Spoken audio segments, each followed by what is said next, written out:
Florida has recently enacted an expansion of police authority in regards to immigration enforcement, and this is what you need to know as a citizen or visitor to the state. Florida Governor Ron DeSantis has been known for actively directing his state law enforcement agencies to form ties with the U.S. Immigration and Customs Enforcement, also known as ICE.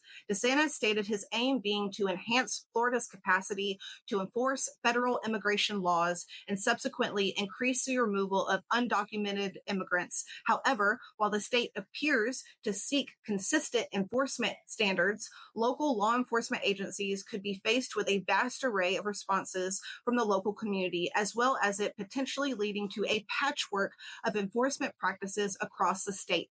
Leading us to Senate Bill 2C and Senate Bill 4C, both signed into law in February of 2025 and are built upon previous immigration-related legislation. Senate Bill 2C consists of measures designed to strengthen Florida's involvement in immigration enforcement, including provisions regarding the eligibility of non-U.S. citizens' rights to vote, restrictions on the issuance of driver's licenses to individuals without lawful immigration statuses, and the establishment of a state board of immigration enforcement.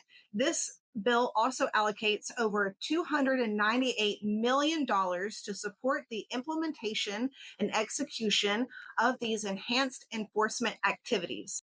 While Senate Bill 4C follows a more direct approach by creating new state-level crimes related to the entry and re-entry of people who have entered the state and are suspected to have come into the country illegally. We will be speaking about Juan Carlos Lopez Gomez in a moment.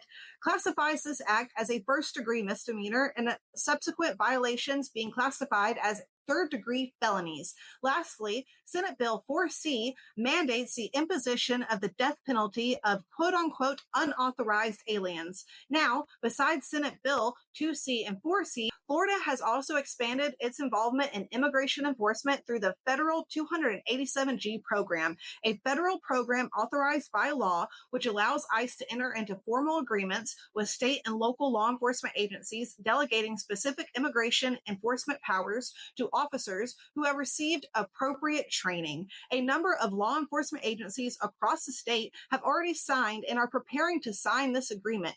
Now, let's talk about Gomez, one of the victims of Senate Bill 4C. In April of 2025, Gomez, a 20-year-old U.S. citizen born in Georgia, was arrested in Florida following the signing of Senate Bill 4C in February. Gomez was detained during a traffic stop on a Wednesday. His mother presented Gomez's birth certificate